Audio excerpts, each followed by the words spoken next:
दोस्तों नमस्कार, मेरा नाम संजय मग्गू है और मौजूद हैं देश रोजाना के डिजिटल मीडिया प्लेटफॉर्म पर। लोकसभा चुनाव का आगाज लगभग हो चुका है। आज प्रधानमंत्री मोदी वाराणसी में थे, यानी कि काशी में, और काशी में उन्होंने कई योजनाओं का लोकार्पण किया। मान ले तो उत्तर प्रदेश से उन्होंने चुनावी समर का आगाज कर दिया। इससे पहले प्रधानमंत्री रेवाड़ी में आए थे, हरियाणा के रेवाड़ी में। वहां पर भी जो उन्होंने एम्स माजरा का शुभारंभ किया था, शिलान्यास किया था, तो वो भी आप मान सकते हैं कि चुनावी प्रचार का आगाज था। तो इधर जहां चुनाव आयोग तैयारियां में लगा होगा जरूर, तो वहीं दूसरी तरफ तमाम राजनीतिक पार्टियां भी अपनी तैयारियों में लगी है। और इसी मुद्दे को लेकर आपके बीच हूं मैं, क्योंकि पिछले लोकसभा चुनाव में, यानी कि 2019 का जो लोकसभा चुनाव हुआ था, उस चुनाव में हरियाणा के अंदर भारतीय जनता पार्टी ने सभी 10 की 10 लोकसभा सीटों पर चुनावी जीत हासिल की थी। यानी कि 10 की 10 लोकसभा सीटों पर कमल खिला था। और 10 लोकसभा जो चुनाव जीते थे 2019 के चुनाव के अंदर, जहां एक तरफ मोदी लहर थी, तो वहीं चाहे वो जातीय फैक्टर हों, चाहे वो क्षेत्रीय फैक्टर हों, सभी को साधते हुए भारतीय जनता पार्टी चुनाव मैदान में उतरी थी। और जब चुनाव होता है तो राजनीतिक पार्टियां हमेशा जातीय समीकरण, क्षेत्रीय समीकरण, इसके अलावा और तमाम प्रकार के समीकरणों को साधते हुए, यानी कि ऐसी केमिस्ट्री बिठाती है कि जिससे सीटों का मैथमेटिक्स ठीक हो जाए। और उसी हिसाब से अगर उसी प्रकार से माने तो 2024 के लिए भी भारतीय जनता पार्टी की तैयारियां जोरों पर हैं। तैयारियां तो सभी पार्टी की हैं, तैयारियां तो सभी राजनीतिक दल करते हैं, लेकिन क्योंकि मैं इस वीडियो में आपसे जिक्र भारतीय जनता पार्टी का कर रहा हूं और साथ में आपको ये बताने जा रहा हूं कि 2019 के लोकसभा चुनाव में आखिर कौन कौन से जातीय फैक्टर्स पर चलते हुए भारतीय जनता पार्टी ने टिकट दिए थे। तो अगर मान लें तो भारतीय जनता पार्टी ने 2019 के लोकसभा चुनाव में, जहां सभी जातियों को साधते हुए 10 लोकसभा की सीटें हरियाणा में, 10 लोकसभा में से 2 सीटें हैं जो SC रिजर्व हैं, यानी कि अनुसूचित जाति के लिए रिजर्व हैं, दलित कोटे के लिए, अंबाला और सिरसा। इसके अलावा 8 सीटें जो बाकी बचती हैं, उन पर जातीय समीकरण साधते हुए भारतीय जनता पार्टी ने जो अपने प्रत्याशी उतारे थे, उन प्रत्याशियों में से 8 में से 2 टिकट जाट समाज के लोगों को दिया था।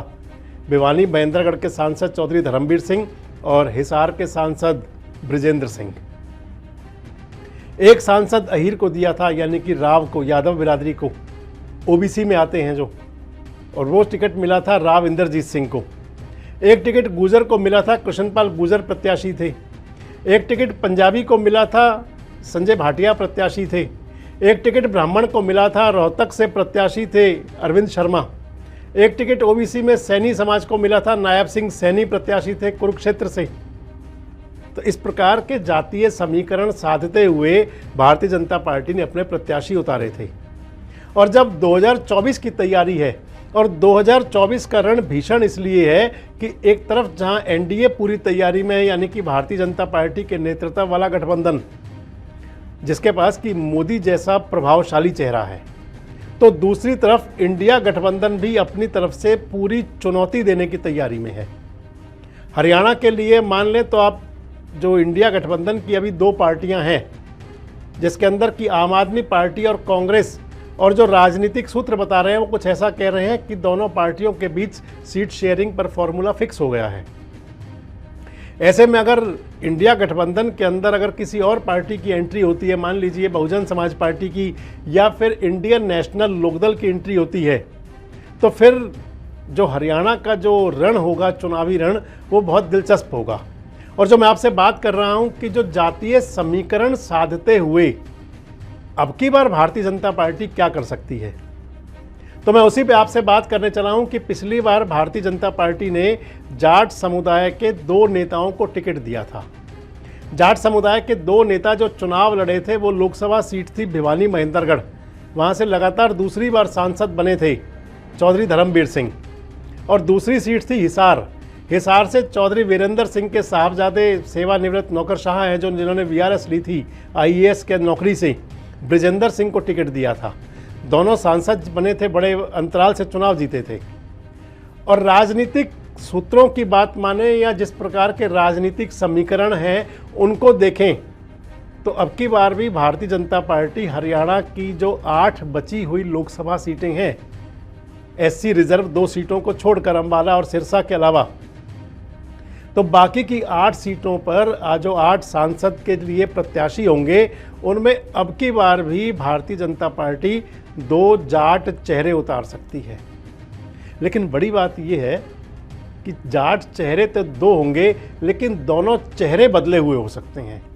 हो सकता है कि दोनों स्थानों पर वो प्रत्याशी ना हो और दोनों जो सीटें थी जहां पर जाट समाज को सीट दी गई थी, उन दोनों सीटों से जाट समाज की बजाय कोई और नई सीटें जाटों के लिए फिक्स कर दी जाएं। यानी कि भिवानी महेंद्रगढ़ लोकसभा सीट और हिसार लोकसभा सीट जहां से कि जाट समाज के प्रत्याशी थे, उनके स्थान पर जो नई सीटें हो सकती हैं, संभवतः भारतीय जनता पार्टी उसमें सोनीपत और दूसरी सीट कुरुक्षेत्र से दे सकती है जाट समाज के नेताओं को। चर्चा तो रोहतक की भी है, लेकिन मान लीजिए कि रोहतक, दूसरी सीट कुरुक्षेत्र और तीसरी सीट सोनीपत, इन 3 सीटों में से कोई 2 सीटें भारतीय जनता पार्टी जाट समाज के नेताओं को दे सकती है। और अगर चेहरों की बात करें तो मैं आपको इन तीनों सीटों पर वो चेहरे की चर्चा भी आपसे जरूर करूंगा कि कौन से प्रत्याशी हो सकते हैं। तो कुरुक्षेत्र के लिए आपको एक नाम शायद चौंका सकता है, लेकिन मैं आपको जो नाम बताने चला हूं कि भारतीय जनता पार्टी उन पर अपना दांव खेल सकती है, उनको प्रत्याशी बना सकती है। वो कुरुक्षेत्र के लिए जो भाजपा की तरफ से नाम हो सकता है वो आचार्य देवव्रत शास्त्री का हो सकता है, जो हिमाचल प्रदेश के आजकल राज्यपाल हैं। यानी कि हिमाचल के राज्यपाल देवव्रत शास्त्री को हरियाणा की कुरुक्षेत्र लोकसभा सीट से भारतीय जनता पार्टी अपना प्रत्याशी बना सकती है। आचार्य देवव्रत शास्त्री की जो पार्श्व जो भूमि है वो कुरुक्षेत्र से बिलोंग करते हैं।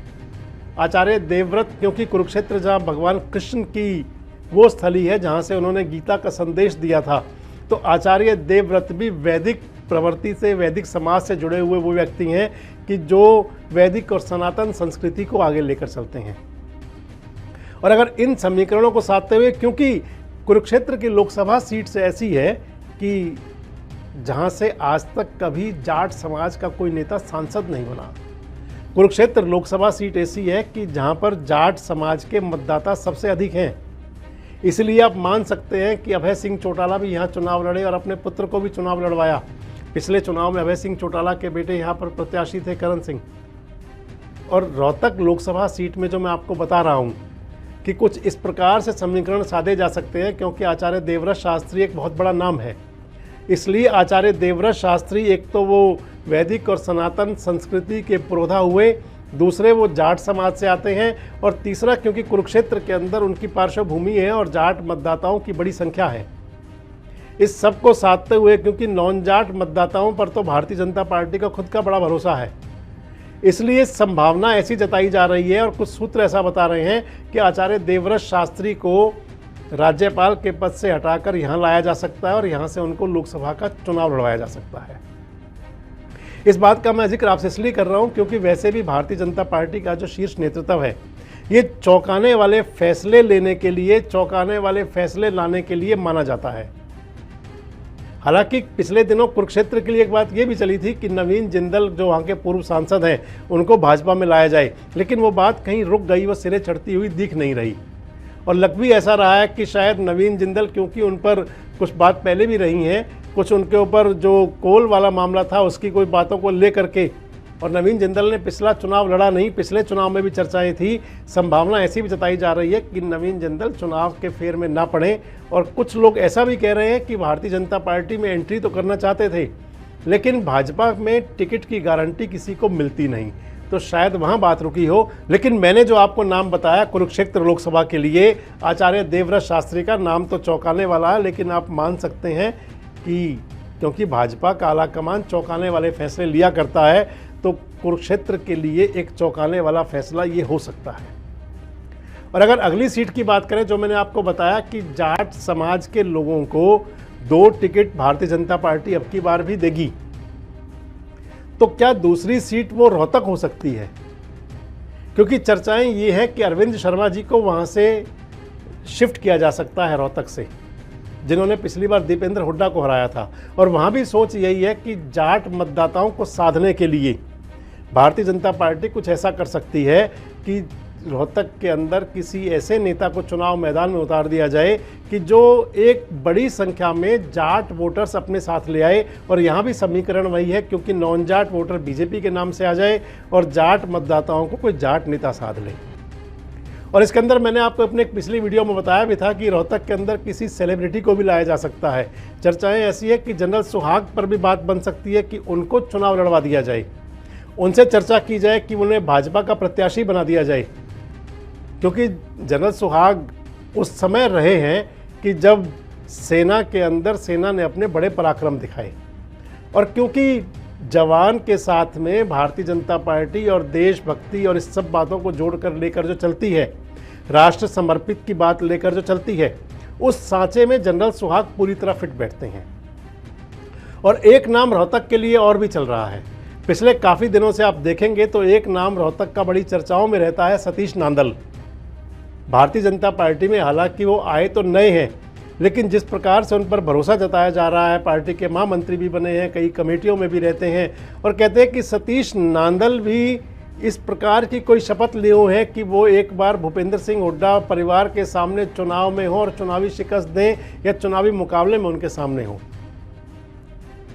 अगर रोहतक के अंदर किसी जाट नेता पर बात बने तो मैं आपको जो बता रहा हूं, और रोहतक वो सीट हो सकती है कि जो भारतीय जनता पार्टी 2 जाट नेताओं को टिकट देने की बात करे तो वो दूसरी सीट रोहतक भी हो सकती है।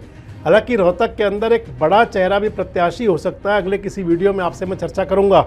लेकिन जो भारतीय जनता पार्टी की सोच है कि 3 सीटें जो मैंने बताई आपको कि रोहतक, कुरुक्षेत्र और सोनीपत, इन 3 में से कोई 2 सीट जाट समाज को दी जाए। तो मैंने आपसे कुरुक्षेत्र की बात की और दूसरी मैंने आपसे बात की रोहतक की।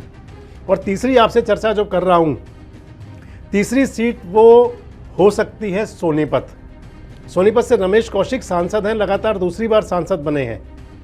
दूसरी बार, अब की बार जब वो चुनाव लड़े तो उन्होंने वहां सोनीपत के अंदर बहुत हैवीवेट नेता उनके सामने थे, कांग्रेस से पूर्व मुख्यमंत्री भूपेंद्र सिंह हुड्डा साहब को चुनाव में हराया था।